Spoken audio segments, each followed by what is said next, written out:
وكرم وعلمه من البيان ما لم يعلم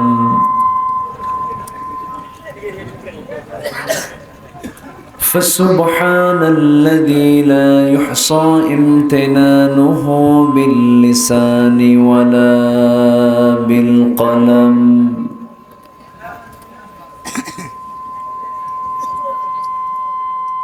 نشهد أن لا إله إلا الله وحده لا شريك له ونشهد أن سيدنا وحبيبنا ومولانا محمدا عبده ورسوله الذي أرسله بالحق بشيرا ونذيرا وداعيا فالق للأنفال لله والرسول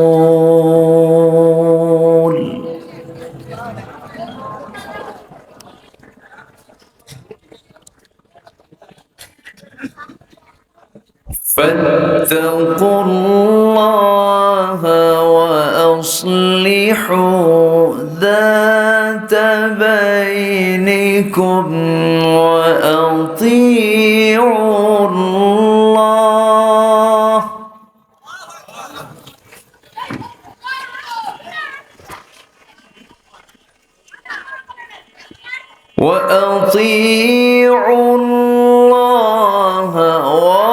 ورسوله إن كنتم مؤمنين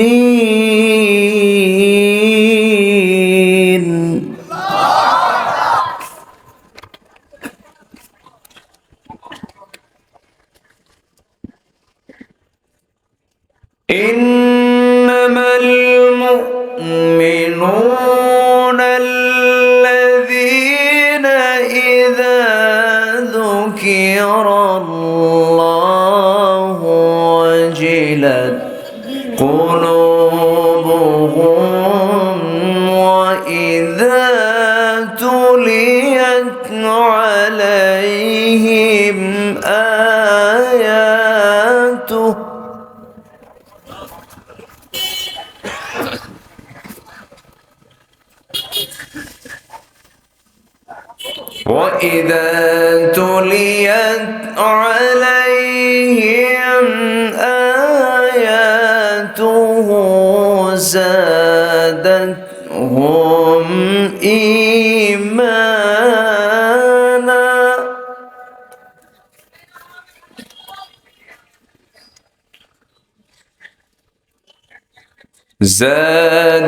زادتهم إيمانا وعلى ربهم يتوكلون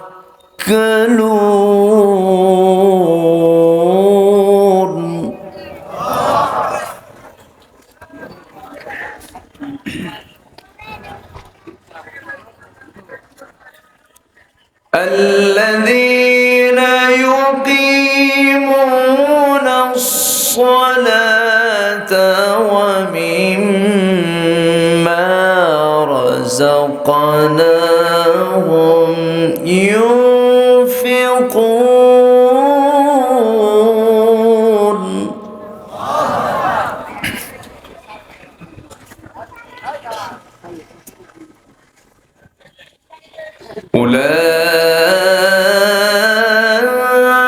أولئك هم المؤمنون حقا لهم درجات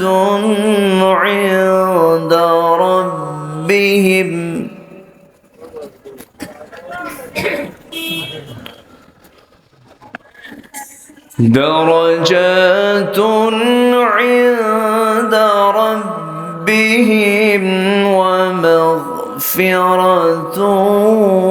ورزق كريم.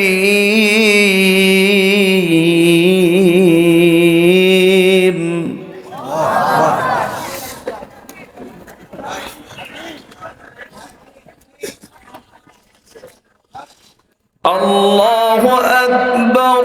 بسم الله الرحمن الرحيم.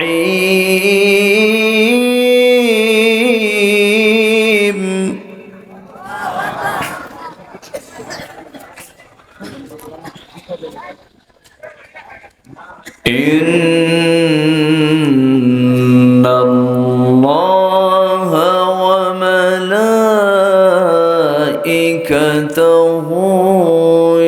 يصلون على النبي.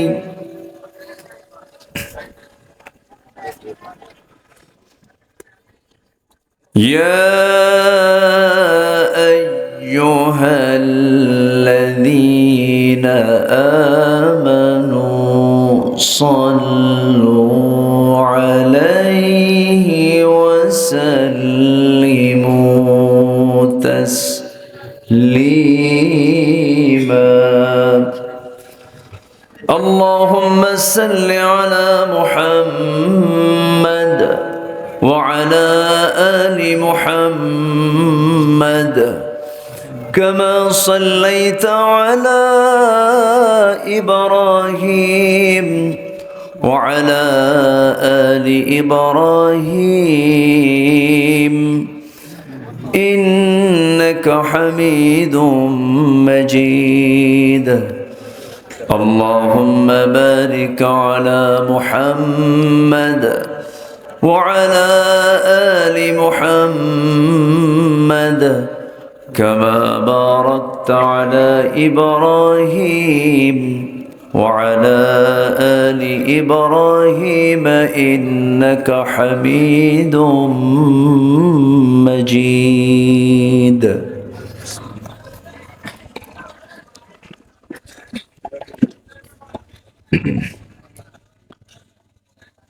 সবুজ বেষ্টিত অঞ্চল,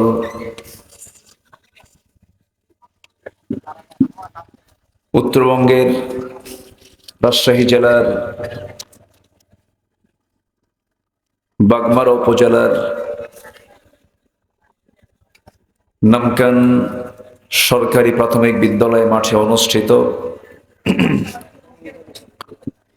12তম বার্ষিকী তাফসীরুল কোরআন মাহফিল 2024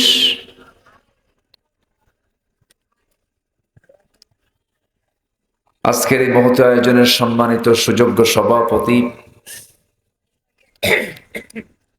নন্দিত আলেমে দ্বীন জনাব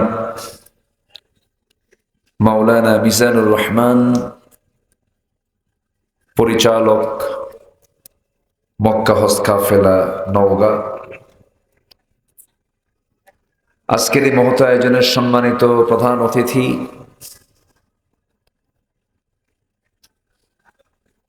রাজশাহী 4 নির্বাচনী আসনের মাননীয় সাংসদ, আমার খুব কাছের মানুষ, তাহিরপুরের পৌরসভার এক্স মেয়র, 3 বারের মেয়র, বারবার নির্বাচিত মেয়র জনাব অধ্যক্ষ আবুল কালাম আজাদ, আজকের মাহফিলের বরেণ্য অতিথিবৃন্দ, কথা বলেছেন আমার আগে নন্দিত আলেমে দ্বীন, বিশিষ্ট ইসলামী চিন্তাবিদ,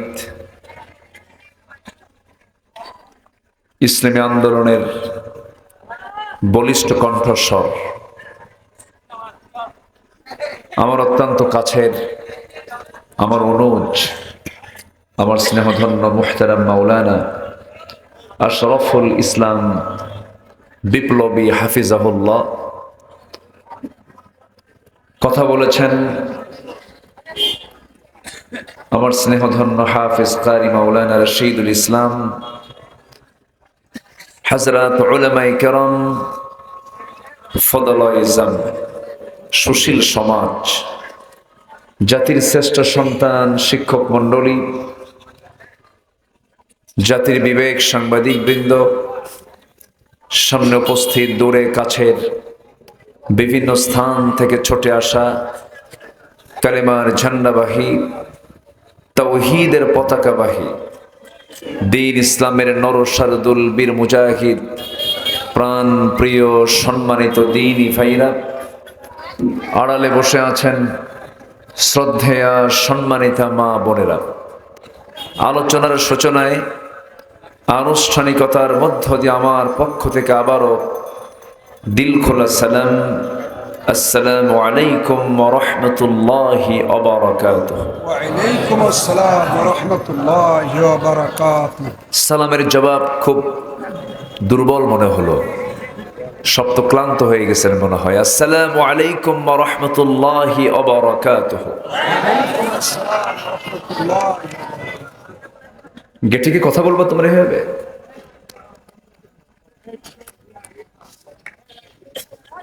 ভলেন্টিয়ার নাই? আশপাশে অনেক সাউন্ড আসে তো। কোরআনের মাহফিল কি মেলা না মাহফিল বলেন তো? বাজারে কথা বলে একজন না সবাই? বাজারে কথা বলে একজন না সবজন? মসজিদে কথা বলে কয়জন? একজন। মাহফিলে কথা বলবে কয়জন? সবজন কথা বললে কি মাহফিল হবে না বাজার হবে?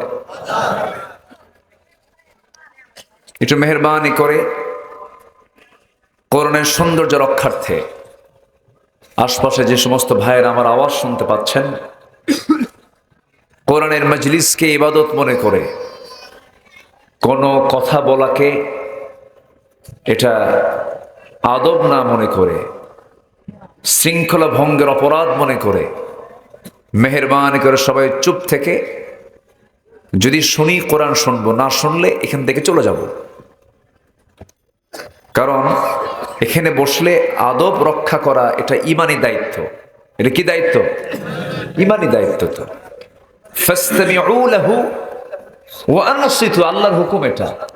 কোরআন শুনতে গেলে দুটো হুকুম মানতে হবে, চুপ থাকতে হবে, কি শুনতে হবে, চুপ থাকতে হবে। এটা কি মোল্লার হুকুম না আল্লাহর হুকুম? আল্লাহর হুকুম। মেহেরবানি করে কেউ কোনো কথা না বলি, যে যেখানে আছি আমরা কোরআন শোনার জন্য প্রস্তুতি নিয়ে ফেলি। জোরে বলি ইনশাআল্লাহ। উঠতে বাগমারাতে একটু দেরি হয়, বাগমারা একটু দেরি হয়, তবে আগের চাইতে এটা অনেক চেঞ্জ হয়েছে। আগে তো রাত 3টায় তুলতো, এরকম রেকর্ডও আছে আমার। রাত 3টা, 3:30 পর্যন্ত এই বাগমারার অনেক মাহফিল এসে আলোচনার মঞ্চে উঠেছে। তবে এখন অনেকটা চেঞ্জ হয়েছে, পরিবর্তন হওয়া দরকার। দেখেন আল্লাহ তাআলা 3টা জিনিসকে খুব পছন্দ করেন।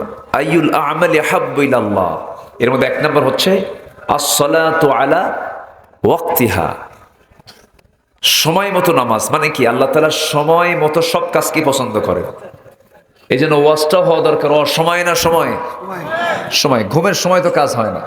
তো যাই হোক, একটা পরিবর্তন এসেছে, সামনে আরো পরিবর্তন হবে। জোরে বলি ইনশাআল্লাহ। সম্মানিত হাজিরিন, বসতে পেরেছি জান্নাতের টুকরায়, আমরা শুকরিয়া আদায় করছি, বলছি আলহামদুলিল্লাহ। জোরে বলি আলহামদুলিল্লাহ। চিৎকার মেরে বলছি আল্লাহুম্মা ইন্নী আসআলুকা আল হুদা ওয়াত তুকা ওয়াল আফাফা ওয়াল গিনা। সবাই বলি আল্লাহুম্মা আইন্নি আলা যিকরিকা ওয়া শুকরিকা ওয়া হুসনি ইবাদাতিকা। আল্লাহুম্মা লাকা আসলামতু ওয়া বিকা আমানতু ওয়া আলাইকা তাওয়াক্কালতু ওয়া ইলাইকা আনাবতু ওয়া বিকা খাসামতু। সবাই বলি আল্লাহু আকবার কাবীরা ওয়াল হামদু লিল্লাহি কাসীরা। সুবহানাল্লাহ। আবার সুবহানাল্লাহ। বুকরাতাও ওয়া আসীলা ওয়া আসীলা।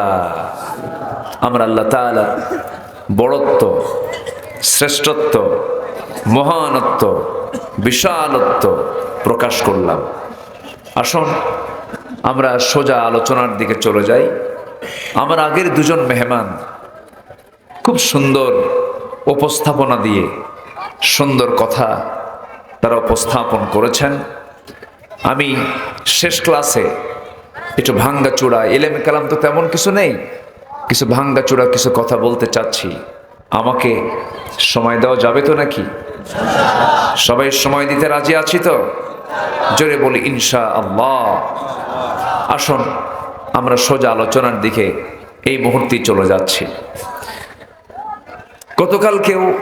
গত পরশু প্রচন্ড খড়তাপ ছিল, আজকে একটু আমরা স্বস্তির নিঃশ্বাস ফেলতে পারছি। তবু দিনে মনে হয় গরম ছিল না? দিনে চরম গরমের প্রখরতা ছিল আছে। একটা হাদিস, লম্বা একটা হাদিস আছে, মাঝখানে বলে ফেলবো, জোরে বলি ইনশাআল্লাহ। আব্দুল্লাহ ইবনে ওমর বর্ণিত হাদিস। আমার রাসূল ইয়া আইয়ুহাল মুহাজিরুন দিয়ে হাদিসটা শুরু করেছেন আমার রাসূল নিজে। আমি বলবো ইনশাআল্লাহ। তো আমি একটু লাইনে আসতেছি, আয়াতের দিকে আমি চলে যাচ্ছি আস্তে আস্তে। আমি চেষ্টা করি কোরআনকে সামনে রেখেই কথা বলার, কারণ যত দামি কথাই হোক না কেন কোরআন যদি না থাকে মূল্যহীন। যত বিচার মজবুত হোক না কেন যদি বিচারটা কোরআন দিয়ে না হয় মূল্যহীন। যত সৎ নেতা হোক না কেন কিন্তু নেতাটা যদি কোরআন দিয়ে না চলে সে নেতার কোনো মূল্য আল্লাহর কাছে নাই। যত বড়ই ত্যাগী নেতা হোক না কেন, অর্থ বিত্ত সব উজাড় করে দিয়েছে জনগণের জন্য, কিন্তু ইসলাম নাই, আল্লাহর দরবারে তার কোনো মূল্য নাই।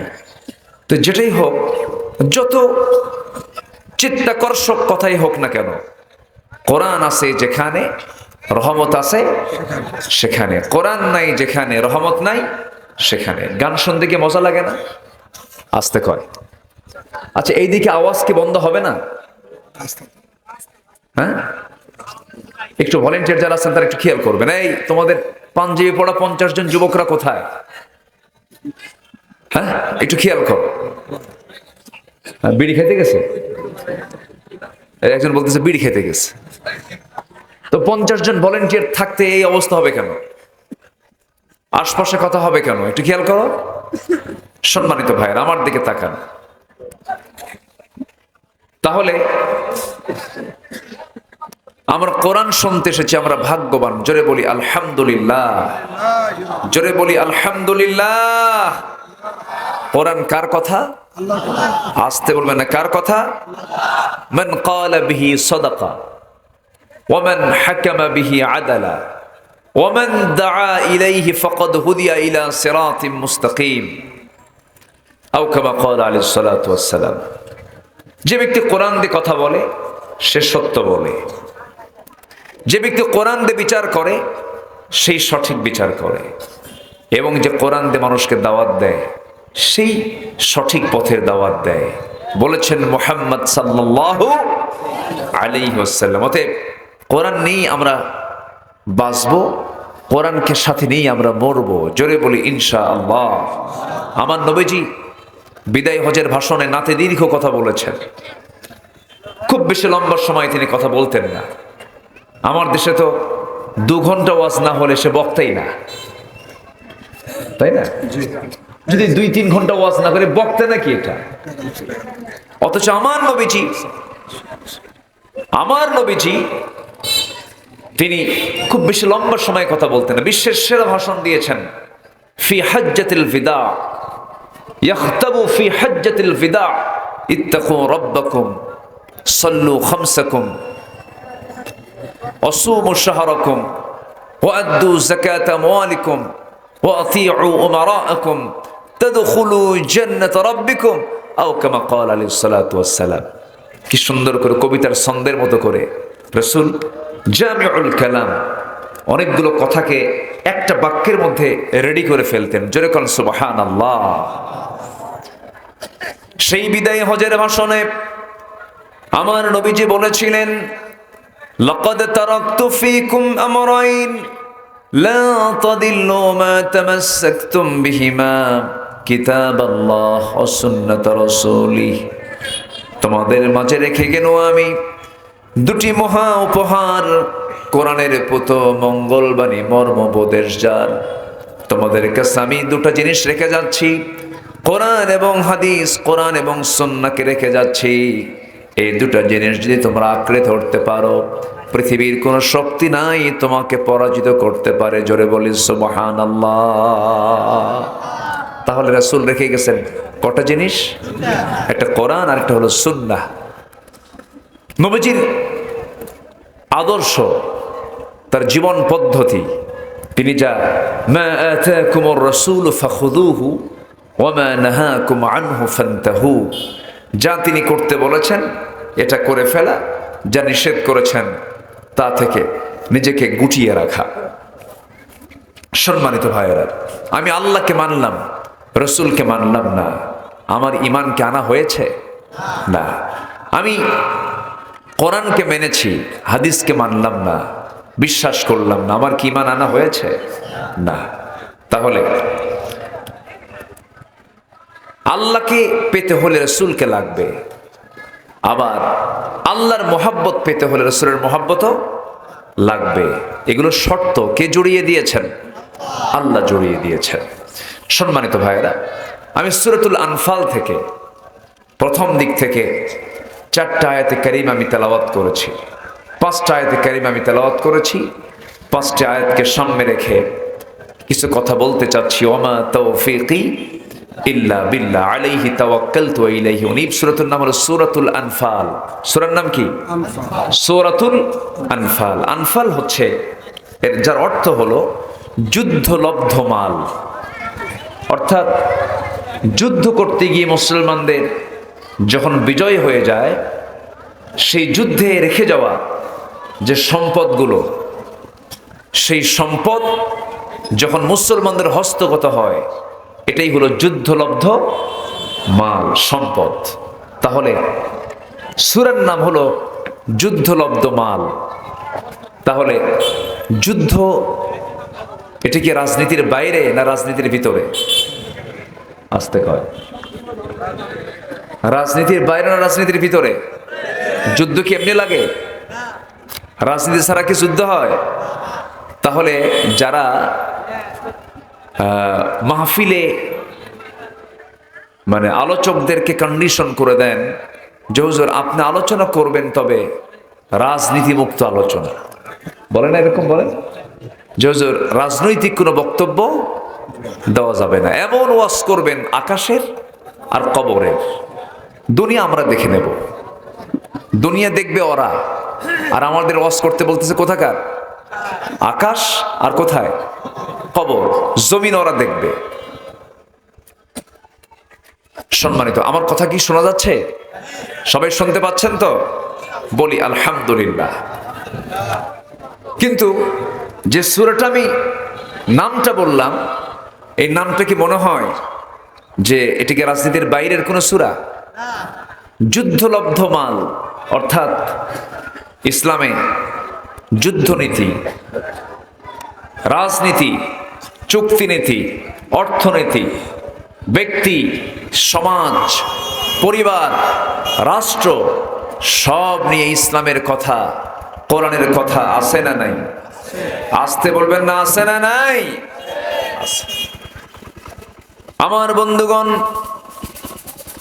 একটু কান লাগাবেন।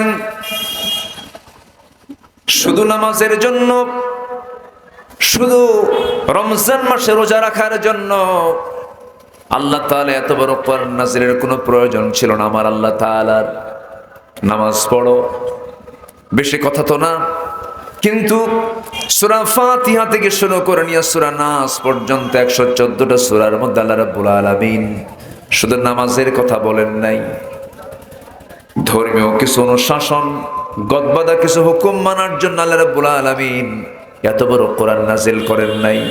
কোরআনটা নাজিল করেছেন বান্দার গোটা জীবনের সকল সমস্যার সমাধান নিশ্চিত করার জন্য এক কথায় বান্দার জীবনের দোলনা থেকে শুরু করে নিয়া জন্মের পরে দোলনা, জন্ম থেকে শুরু করে নিয়ে মৃত্যু পর্যন্ত এমন কোন সেক্টর নাই যে সেক্টরে কোরআন সমস্যার সমাধান করে নাই।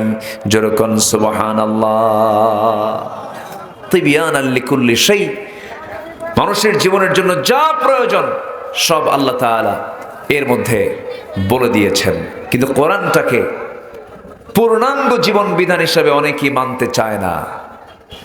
কোরআন যে আইন এবং প্রশাসনের চলন্ত বিশ্বকোষ, কোরআন দিয়ে শুধু নামাজ পড়তে চায়, সমাজ গড়তে চায় না। সমাজ গড়তে বিশ্বাসী নয়, দেশ গড়তে বিশ্বাসী নয়, রাষ্ট্র গড়তে বিশ্বাসী নয়। এমন কিছু মুসলিম নামধারী মুনাফিক আছে না নাই? আছে। তাদের কাছে আমাদের বক্তব্য ভালো লাগবে না।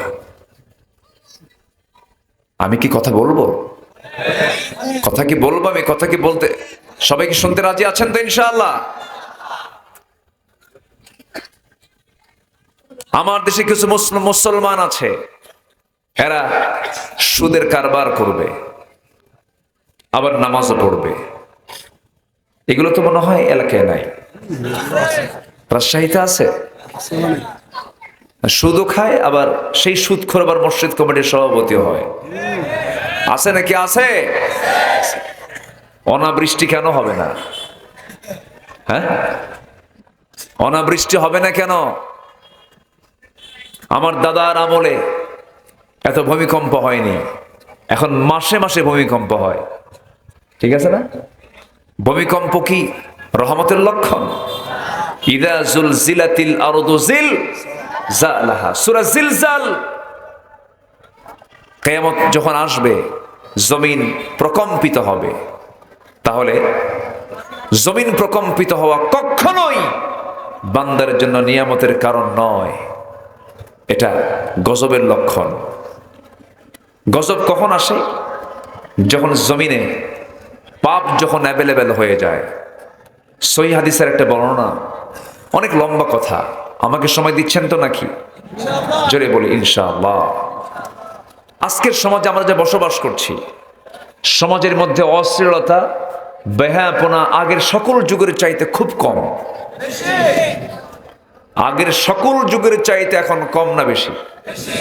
আমার তো মনে হয় জাহেলি যুগও ফেল করবে, জাহেলি যুগও পারবে না।